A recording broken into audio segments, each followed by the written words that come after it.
I stand firmly in the fact that I'm one of the best to ever do this. For the culture, for my coast, and for my city. This is the best rapper in L.A.Podcast. And I am your host, Murs. What up, though? I just figured out how to turn off the air conditioner. I'm happy as fuck. And I'm happy as fuck that we about to get done with this Murs for President album. Hit me this morning. I was like, man, some of these songs are cringe. But it's always that way until I press play on them. I'm like, oh, okay. I think it's like cringe because they don't hit the mark. Like, I don't know, with the good music liner notes, like I'm saying, like I'm trying to go 13 times platinum. Like I was trying to be Ice Cube, not Murs. So when young rappers come up to me like, yo, I'm just trying to be like you, man, this was not the goal. I'm sure I've said that here before, but man, I was definitely trying to be Ice Cube. The irony is I ended up living on the same street a couple blocks away from where Ice Cube grew up. There used to be a lot of kids on the block. All the kids that moved away, I guess we grew up. We was the kids. But this is the house I grew up in. Got a nice fresh paint job. To a young O'Shea, South Central seemed like any other Los Angeles neighborhood. I thought we was rich, you know what I mean? Because the neighborhood at first glance looks like a pristine place to be. It seems pretty quiet around here, but I guess the freaks come out at night. So be careful what you wish for, man. Like life really has a way of manifesting. It's a positive. The PMA, shout out to Bad Brains, is really important, man.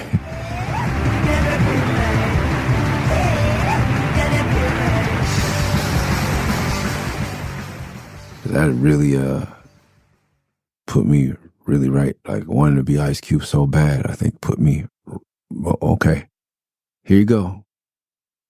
Now it's about imagining what's next. And this album was really, this is a turning point. I'm on the precipice of like a real, I don't say a breakdown, but a real like, and this song puts it, the cars are a good way to tell where I'm at. This is the Murano. I talk about the Murano at the outro of the song. So my Nissan Murano with my, it's a controlled variable transmission, the belt transmission. Still miss that in the tape deck. Just me and my Murano going home.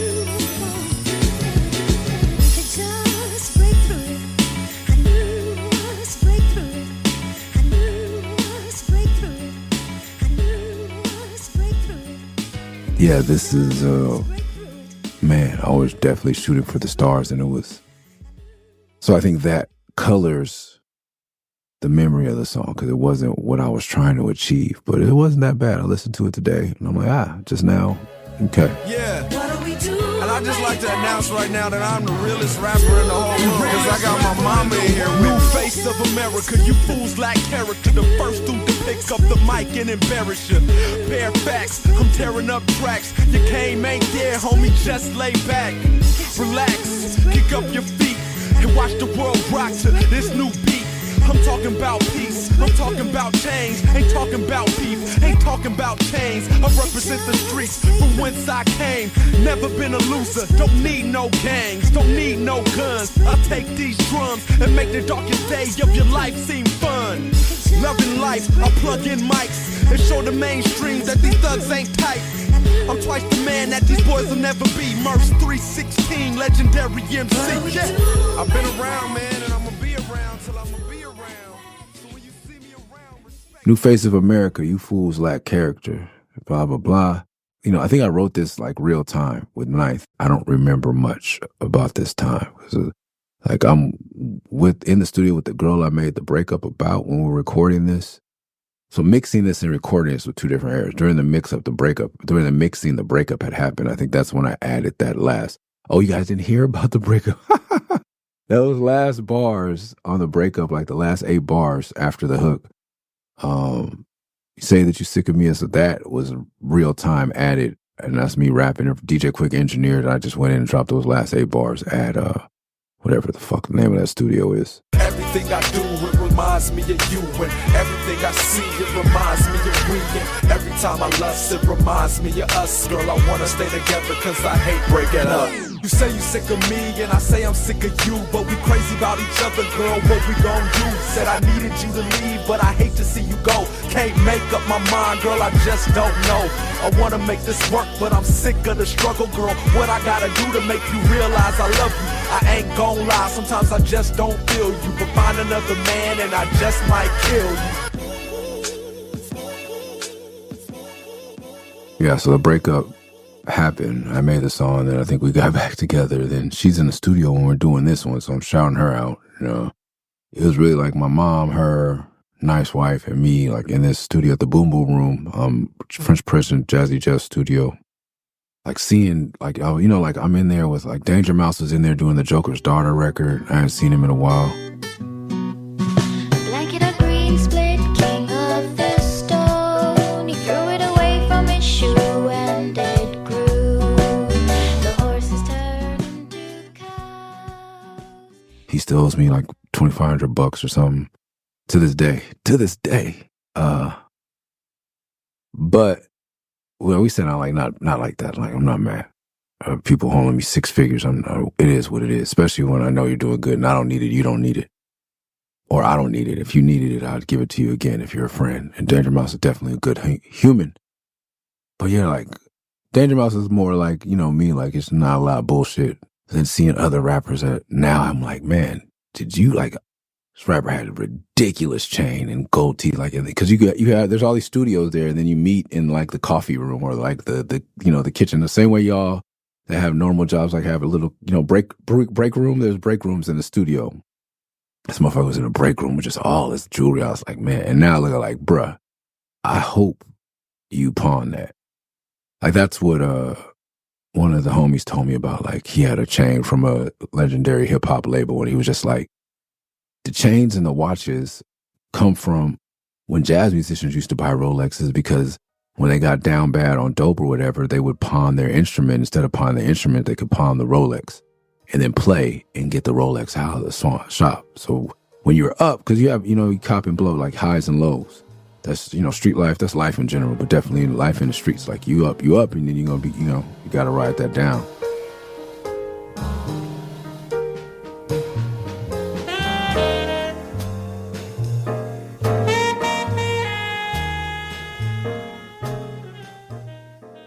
So when you up, you buy a Rolex because it's, you know, holds more value. So you don't have to pawn your horn or if you're a piano player, you're fucked, you know.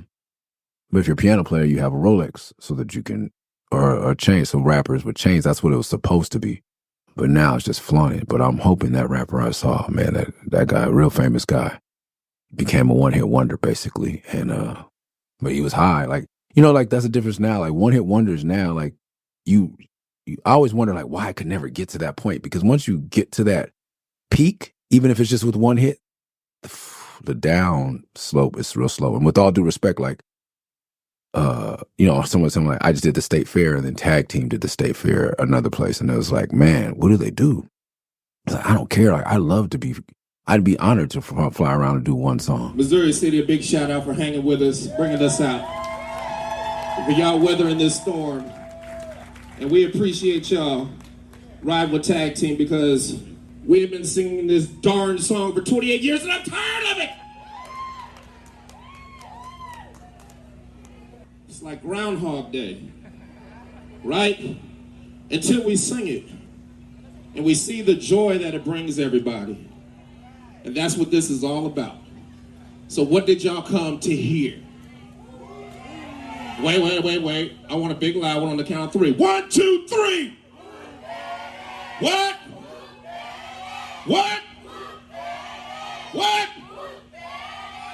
All right, give it to him. All right, music fans. It's time for the #1 selling rap single in history. The one you've been waiting for. Whoa. There it is. Party people!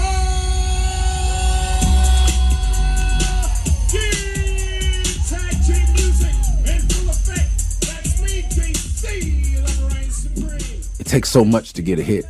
And, and some people who have one hit, like, kind of probably envy someone like me who has a career. And I'm like, man, I used to talk to Shock about that all the time. God bless him. Like, man, like, how do I I need one Humpty dance. When we go to get to Love and Rockets 1, like, go talk about that. I'm talking to Ski about that. Like, I just need that one. Like, you've made a hit. Like, what is it like?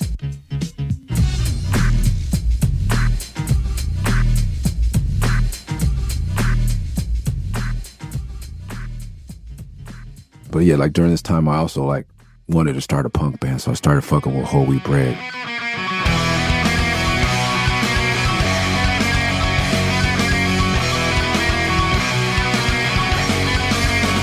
Why should I propose some false ideal if it's not really there? Since I love you doesn't seem to realize. I met them. I forget where we met.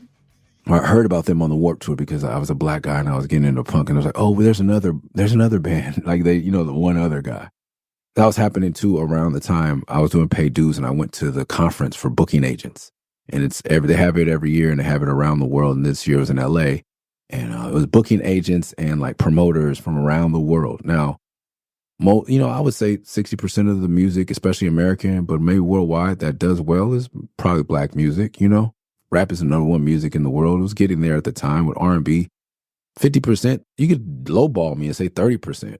I go to this conference of agents around the world, thousands of people, and I saw no other black person. My partner was so kind, who paid dues to teach me the ropes, and such a good human.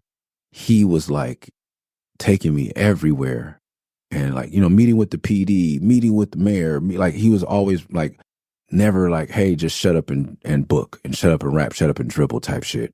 Putting me in people's faces and, like, this is my partner. This was his idea. I have lots of great things to say about him.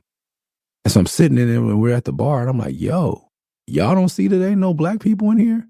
And everybody goes, oh yeah, Kevin. Like, instantly, like, without, like, I'm like, so there's two black people, and let's say anywhere from 30 to 60% of the music being discussed, being booked here is made by black people, and 90% of the music was invented by black Americans and rooted in Africa, African rhythms.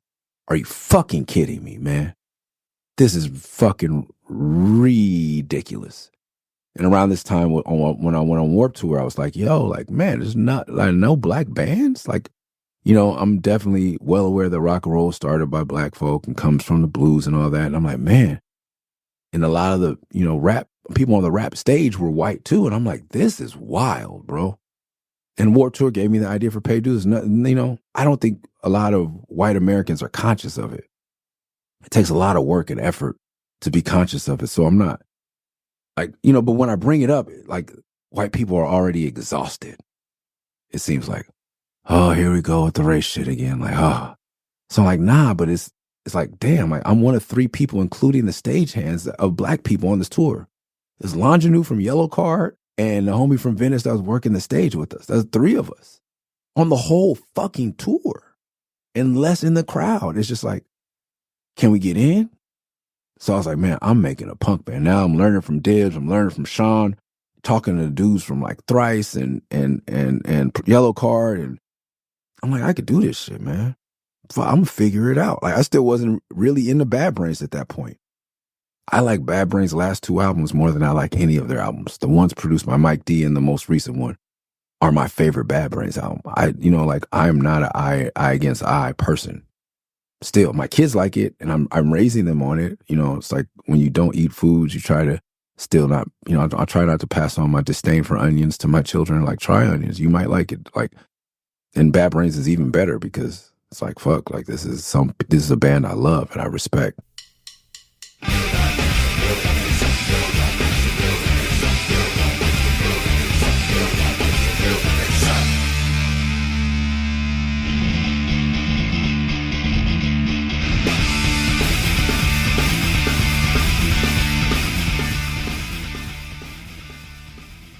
I was just not raised on people screaming at me, hollering and screaming.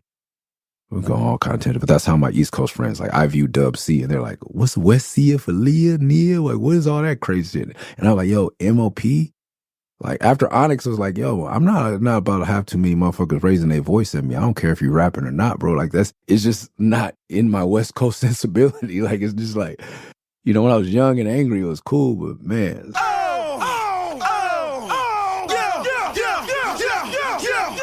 Take names off, take things off, take chains off, take rings off. Rappers screaming all in our ears like we're deaf, we're deaf, we're deaf, we're deaf. Anyway, I started a punk band. It's called The Invincibles. And yeah, this is one of the studio sessions. Reminds me to somebody in the session. I won't say if it's the producer or, you know, whatever, but was just like, man, like, this is how you make a hit record. And we were arguing vehemently about it. And I'm like, hold up, man. Like, you've never made a hit record. I've never made a hit record. But I've been around more motherfuckers that have than you have. And most of them say, like, trying to get there, it is on purpose, is really hard. Because if they knew how to get there, like, I always tell people, if Dre knew what it took exactly to make a hit, Detox would have been out a long time ago. Dre doesn't have a lot of records that didn't hit, but Dre doesn't put out a high volume of work because he's a scientist. And even when he does, sometimes, like, for him, it would be, for us, like, he goes gold and I think he's upset. But, you know what I mean? So he's very, like, if it was easy, Dre would crank it out. It's not easy. Even for those who have been to that mountain, that peak multiple times, it's not easy. So, like, riding those waves, man, is something you have to learn. But that was another point. But back to the point, like, we were having this conversation. They were just telling me, like, and I was like, that's the problem, is people who don't know how to make a hit, trying to make a hit. And usually the people who make hits are just in the moment. A lot of the people I asked. So I used to ask Shock, like, man, how? I just need one. Like, I could live, but I would have stopped rapping a long time ago. I wouldn't have, like, people who make one hit, I guess it's a high. Like, I would be done. I'd be like, cool, bring me to the State Fair. I'm going to do that one jam. Do the President. That was, you know, like, if I was trying on this record, man. But with the punk band, we had that argument, but I was really just trying to be in that space. And it was funny how basically I was told at the label that I needed basically, like, you need someone to produce this. I'm like, no, we want to go in and make a record, bro. I didn't understand, like how the producer really, a white, I do understand how producers work, and I just didn't. Funny enough, I learned that the Bad Brains had a white producer, the guy who made Cars, I think. From the Cars. I forget his name, he just passed away, forgive me.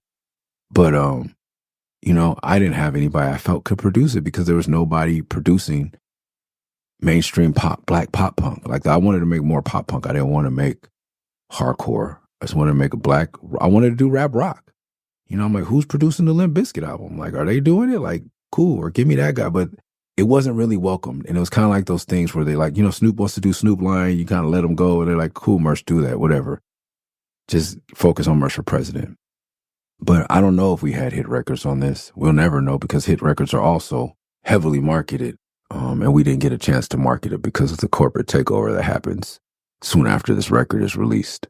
Also some of the choices I make. Back to Breakthrough.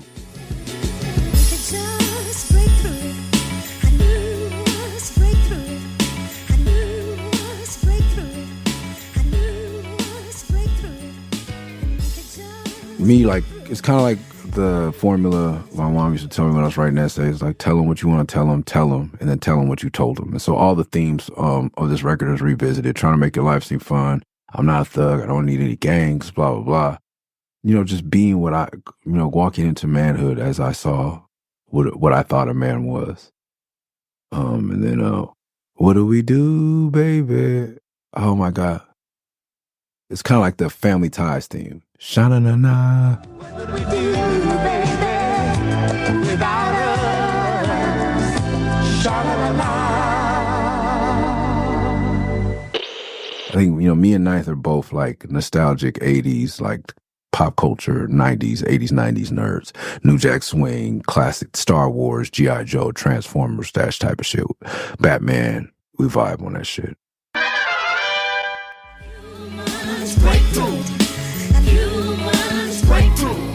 Man, the truth will set you free, just give it a try. You ain't truly living if you living a lie. Nah, Man, I swear to God, there ain't never been a rapper on the earth this hard. I love my mama, stay away from the drama, try to work my way through it if I ever had a problem. I say my prayers to the man upstairs, and if G's go to heaven, then I gotta be there. Look, rest in peace, Eric Martin, 4-5, Samiko, I'ma see you when I get there. And if you just break through, you must break through.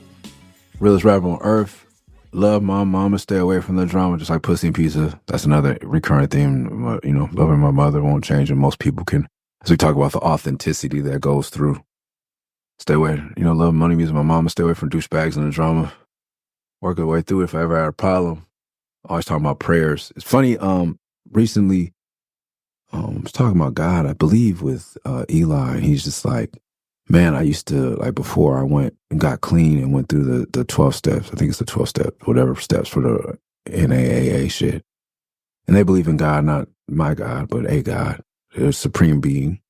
And he was saying, man, like, I never was aware of it, but he was like, yeah, man, like, you know, you always prayed before you ate. And I used to, like, silently, like, mock you or, like, didn't get it. And I'd be like, well, what the fuck? And I used to be like, I've always been like me. Like, I don't give a fuck about shit, you know, like, fuck it. So yeah, definitely not about God. So I was like, and he's like, man, you would just, no matter where we were, you would, like, in front of whoever, you would pray over your food. And he's like, now I get it, you know. And I'm like, so even here, I'm seeing, like, it didn't even click with me, like it's something I did. It's not something I remember, but something he remembered. And even here, I'm saying it again, like, always praying. I think one thing I did here in this current feud that I did like was, like, you know, a rapper dissing other rapper because the other rapper, he thinks the other rapper doesn't wake his son up to say his prayers and shit like that. That's dope. I really love that. I don't love negativity, but I do love that if we're gonna fight as black men, it's great to, you know, who's the better dad is just a great narrative. I'm here for that. Yeah, then the hook, I shout Tamiko and homie E and 4-5, 3 people that really like yeah, definitely tore me up a little bit inside when I lost them. And it was you know, also, like, being around other people outside the community, it's like, man, like, not everybody's having those losses to people close to them, you know. So, you know, just mentioning that, kind of, you know, processing that orally, vocally, art, you know, through my art. And this part I'm in love right now for a girl like my mom, and like mom, man, you wish you could like mine. That's what I said. It says like mom on on Genius. This is saying so soft. It's from fucking going to the All-Star Jam, NBA All-Stars. So that was ridiculous. Like, just people, you know, like, people making fun of 2 people in love, but it was mostly, you know, other black people making fun of me bringing my girlfriend to All-Star Weekend. It was really just, it's not hood. It's you're soft for loving a woman, which is, you know, loving one person is one of the hardest things you can do. Speaking of which, love, shout out to I love the people who I saw this weekend at Thought Fest who listened to the podcast. Homie from Salt Lake City. I'm not saying nobody's name because, you know, homegirl, that's one of the homegirls that's expecting. Yeah, it was really dope, man. When y'all say you listen to the podcast, it touches me in a different way, but also, like, damn, y'all know all my business. So that's wild. But thank you. And then, yeah, Ninth Wonder, like, he made me do greatest rapper in the world. In the intro, that's him. That was definitely him. I could see him not touching the button. Hey, you gotta say, like, greatest rapper in the world. Yeah. And I just like to announce right now that I'm the realest rapper in the whole world, because I got my mama in here with me. New face of America. You fools lack character. The first dude to pick up the mic and embarrass you. Motherfuckers want to be so cool, bro. So cool. I was at Thought Fest in some fucking tight ass joggers that I got at the fucking Fox Hills Mall for free from the homegirl that worked at Peak Footwear, some Chinese brand. Shout out to Peak, though. They always hook me up. The fact that I can still wear shit that I got 7 years ago or years ago. So some of my clothes I've had for, like, jeans I've had for like 15 years, man. motherfuckers really be looking cool, trying to look cool, man. I just want to fucking rap and be happy, bro, and serve my community and serve the culture, man, serve God. Like, I don't get it, bro. Yeah, I don't like these. Oh, I got these the first Giannis's, because like everything I buy has me, like the Coming to America Giannis's. I loved his story, being an immigrant, Greek immigrant, Nigerian heritage, and like coming from nothing. So I bought his first NBA shoes, and he has his father's name on it. The movie about it is on Disney. I forget the name of it, but it's a dope ass movie if you want to see a dope. And there's a documentary. People might say I'm one of the best players in the NBA right now, but I don't see it. I don't feel it. I'm just a hard worker that's trying to survive. Because I'm scared of losing all this. But yeah, I bought these shoes. Even before that came out, I knew a story. And it's Coming to America, and they're making Coming to America 2. And I was like, oh, where are these when I go see Coming to America 2? Which I think is great, by the way. Everybody hated on that shit. It was awesome. But though, like some old-ass 7, 8-year-old sweats and shorts and a T-shirt that said Melanin by Nature, that one of the artists that I mentor in Groundwaves, shout out to Homie 3-2. He has a song called Chopped. If you want to hear some raps about being a chef, please go stream it. He was hesitant to put it on streaming platforms. I think the song is dope, and he wants to like only do Bandcamp and Even Biz and all that shit, and that's cool, but people need to hear you first before you start worrying about how much money you can make from it. And he's a chef. He's good. But yeah, shout out to 3-2, but he gave me that. So that's what I came in, like, period. That's like it. That's what I come to Thought Fest, and motherfuckers really be trying to have drip, and man, it's not in me. I guess I'm being critical, but I'm not tearing you down. It's just not me. I don't get it. I'm not broken that way. I'm broken in other ways. I'm in love right now when it feels so good. Find a girl like mine, man, you wish you could. Say I'm so soft, say I ain't hood. Say it to my face, man, I wish you would. And I'm smiling in the press. You got all this money and you looking so depressed. Angry and mad, man, I'm happy as hell. Might get a job if this record don't sell. What? Burger King, McDonald's, better yet, Best Buy, Target. Smiling in the press, yeah, they're like, a lot of dudes like, hey, don't smile in this picture. Don't smile, especially at the beginning, like when social media started, like motherfuckers will talk about, are we smiling? Are we not smiling? Like, bro, just be in the picture. Like, and it's so hard because a lot of it is based on being black. Like, we have so little margin for error. Like, you know what I mean? You stop at the police wrong, you get shot. You do this wrong, you get accused of stealing. You know, I was doing this for the show I do. I was doing some background on Soul to Soul, the people that made Back to Life. One of the women in Soul to Soul, I don't know how she ended up on Hard Times, but was accused of stealing from a British grocer. And she had, it was like some children's supply she was stealing, they said, or accused of stealing. And to avoid the cops, the bobbies, as they say, I guess, or the security in the store, she ran out the back door onto an interstate and was hit 3 times by cars and died. Like, I grew up on Soul to Soul, like those 2 records at least, like, you know what I mean? And I keep on moving, and it's such positive music.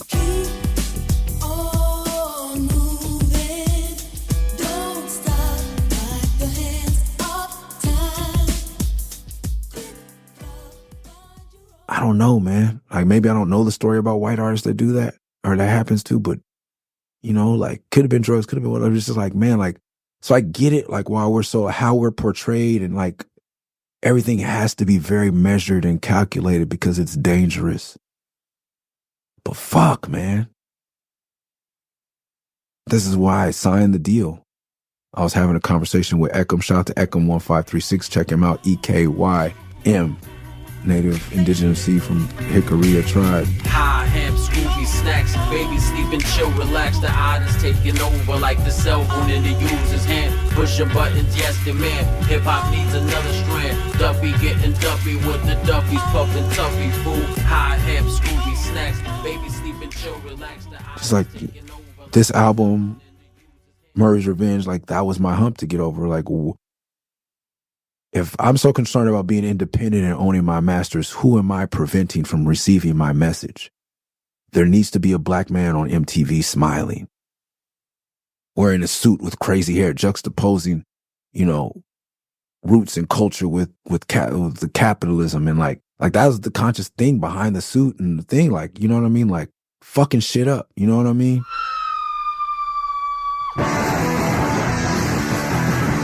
fucking shit up.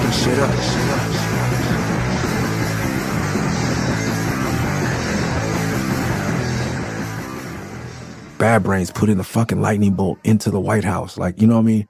Putting like a crazy Rasta looking dude into a fucking suit and tie. Even in the Hustle video, ripping the suit off. Like, these are the images I'm consciously thinking of. I guess I never thought, I am a conscious rapper because I was conscious, but I think gangster rappers who consciously put together a negative image do it. But my goal was like, these are the first masters I don't own. At this point, after 6, 7 years in the game, 8 years in the game, it would be multiple projects and albums. I'm giving up my masters, and this is what Uncle Sunspot, I just told my son about Uncle Sunspot, taught me. You know what I mean? My big homie's like, control your destiny, own your masters, own your publishing. And I'm like, okay, at least I'm going to own my publishing. But if Ice Cube was worried about that, we would have never got Death Certificate, which literally changed my life. I would have never got Low End Theory, which changed my life, seeing Busta Rhymes and all these people on TV. And then being able to see Ice Cube to be like, okay, he's NWA. Like, I know gangsters. And just like we've talked about here, like seeing Eazy-E let me know he's from Compton. I'm from Linwood. I could walk to Compton. I play Compton in football. I go to the Compton swap meet. People from the gang he was from babysit me. Like, damn, he's on TV. I can do this. And seeing Ice Cube in that clique and then him go conscious. Like, oh shit, you could come from this and then change your mind and be something progressive like the Black Panthers. Cause I'm reading about the Black Panthers, but I'm around Crips and Bloods and like, it's not, they annihilated Black Revolution in the inner city. So I'm not seeing it. I hear about it, but I'm seeing it. Then I see Ice Cube kind of circle back with that ethos. And like Public Enemy was there, but that's New York. That's 3,000 miles away. They don't know about, in my mind at that time, they don't know about Bloods and Crips. They don't know what I'm going through.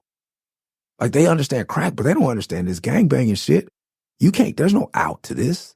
Once you're into this, born into this, you can't pivot. And I always think about if he was concerned with owning those masters, if Q-Tip was concerned with owning those masters, if Dale was concerned with owning the masters that I wish my brother George was here, I wouldn't be who I am. So I intentionally gave up my masters, and I was going hard on this record. And I should have, maybe, like I said, I've said before, maybe I should have been more subtle with it and just embodied it instead of spelling it out. But this is rap. Motherfucker will talk about, I'm gonna shoot you. I sold crack like this. I want to say, I am smiling in all my shit. And I had seen a really popular, I said, got all this money, you looking so depressed. I feel like we talked about it here, but I was dancing with a homegirl in New York. I believe it was at I don't know, one of these spots that used to pop. One of the spots rappers rap about. Jay-Z name dropped in the song. We showed up. I think gave the bouncers some money, pulled in, because, New York, that's kind of like Vegas in that way. Like, you get in how you get in.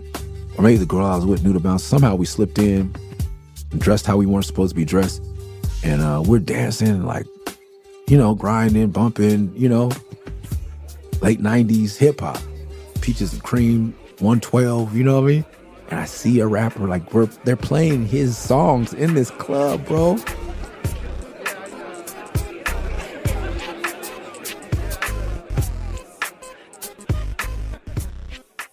And even his security guards go out and dance, and he's in the VIP, bro. Not his entourage. Security guards are blocking off the VIP, so we can't get to him. But I look over him. I'm dancing with the beautiful woman, and the look, literally looked like a puppy dog. Sad. He had all his jewelry on it, and nobody gave a fuck because we were all having good time to the music he made to have a good time, but he couldn't have a good time because he's too busy looking cool or made so much music about being tough that he can't be in the fucking regular population enjoying his fame. I said, never me, bro. This is 03, 04. I'm seeing this. No, man. What? You get all this money and now you're mad? Or you're sad? Me, I was like, man, I really would just go back to getting a job at Best Buy, Target, Burger King. And this is nice, organize that break, you know what I mean? Producing. So we get 4 verses. Yeah, man, fame won't trap me. That's, trying to lift you up instead of setting you back. Man, I would just finish walking down Central. Shout out to Cafe Calle with my son. To me, homeschooling and we're talking, talking about the Dodgers and him, it's a series of 5. How many more games do we have to win? How many games can we afford to lose? Little just quick, simple but quick. So to keep quick on math, like a little math lesson, like everything I look at as a lesson, but also like economics and like as we're walking and, I'm like, when we travel, hopefully we'll go volunteer in Africa or somewhere where it's necessary sometime soon. I mean, we could go to Skid Row, but I want to go somewhere where he can see, I think the juxtaposition or the illusion that fame is right with, or wealth is right within your grasp in America is what makes people unhappy. Because I've been with people all around the world who have had less and are more happy. But when you collectively have less and only a few have more, the illusion here is that a lot more people have more when it's still the same. It's still the 1%. But there's so many people in the middle class that are allegedly ever shrinking that when you're poor in America, it's a lot more frustrating. That's the thing about L.A. too. It's just like, man, Beverly Hills is right there. If you go to Brazil, the favelas are way up on the hill and the rich people are down here and there's so many police, like you better not. Like here, the line is blurred and the illusion is better. It's Hollywood. Like you feel like you can reach it. But there's people behind the scenes, like the way this is set up, it's still a lot harder than you think, but there is a slim chance. Really wealthy young lady that became a friend of mine was just like, yo, I really like, my family reached out. We're very wealthy and we helped a lot of like black people and even non-black people in our state, with funding, because I think the odds of you are astronomical of you making 10%. If you make 10% more than your parents, you are like astronomically lucky, like against the odds. If you can graduate wealth from one generation to the next and it's more than 10%, you are doing amazing shit. And that says a lot. So I get it, but people are angry here. I was like, and people are like, we're in South Central, so there's people talking and yelling to themselves. And I'm like, that madness, you know what I mean? I believe like it's derived from like a genuine anger and a frustration until it, in some people, it snaps. You snap. It could be this diet. It could be, all million things. But I think also like the root of it is madness, mania. Like you're so frustrated. No matter how you work or save or whatever, you can't get there. And I get it. So I was telling them, like, just look around and it's like wanting what you need and needing what you have. Like those things are so essential. I don't know if I would have been able to just look at you and tell you that today, And no one's ever going to tell you that. I never heard that in school. Wanting what you need and needing what you have, just being happy. That's true happiness. I've been ridiculed on the internet for saying that, but that's what this song is about, man. And me just talk about like being the realest rapper. Like, man, like I'm walking with my kid everywhere I go. Some rappers don't have that luxury because it's a sacrifice you make. Some of them sacrifice to get their message out. Some of them sacrifice to break that cycle and make more than 10% of what their parents made. If I make 10% more than what my mother made, I may be all right. I may have been all right if I didn't have 4 kids, but my wife just entered old, I won't say black woman status, but old elder status because she told my son the other day, like some kids were making fun of my kids because they didn't have Air Jordans.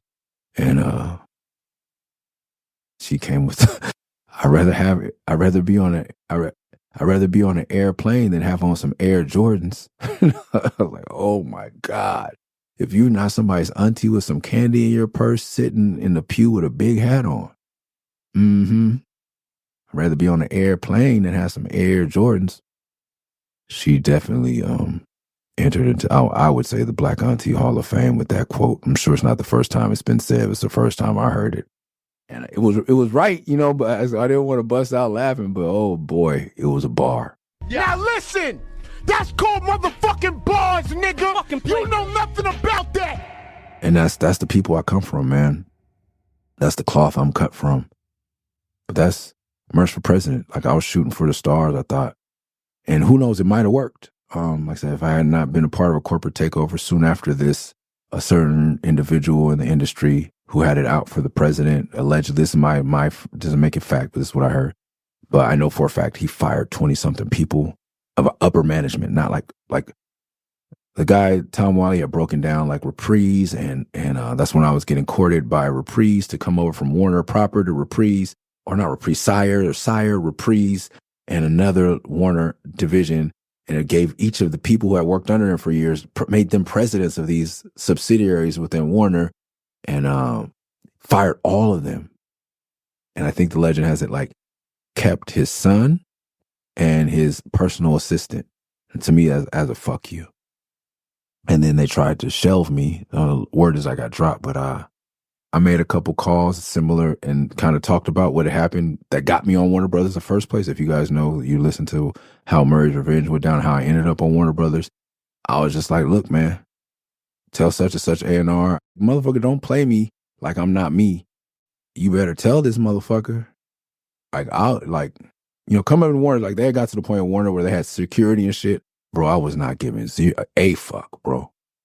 Cause it was just like the dude, new president, somebody up there called me, was like, I was like, what's up with the singles? Like we had, Looking Fly, we had Everything, we had Time Is Now. I'm like, we're supposed to keep going. We had the breakup. I'm like, we're supposed to keep going. Like we've only done one video, one single. Like we knew Can It Be wasn't the hit. We were just getting like, this is the announcement to get my fans behind me, to garner some new fans. And it was working. I still meet people today. Like when I was a kid, like I wanted them to see, you guys have to realize, like I was into parkour when it was free running. I used to go to websites and message boards trying to find out which park they were doing free running at. And it wasn't really like now, like I see lots of black kids going to parkour gyms and shit, and it's dope. American Ninja Warriors, I love that show. I still aim to compete on that one day. If anybody knows anybody, let me know.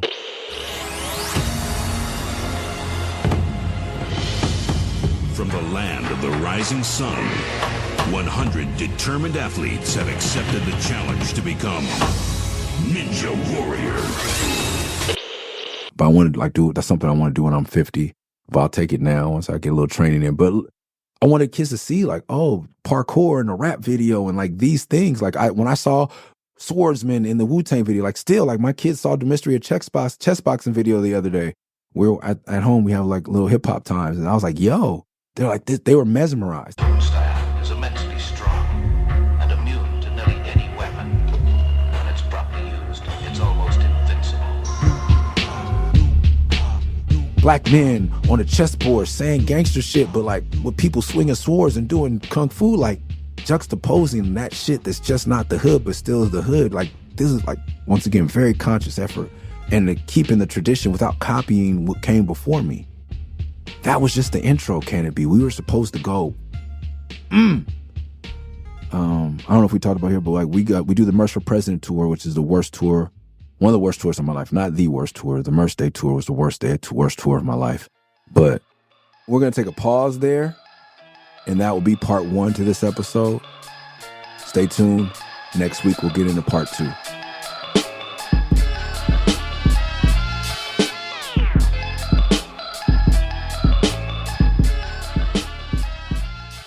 Thanks for listening to the Best Rapper in L.A. podcast. Make sure you subscribe wherever you listen to podcasts. Make sure you never miss an episode by subscribing on Spotify, Apple, wherever it is. If you like the show, leave a review on Apple Music or Spotify.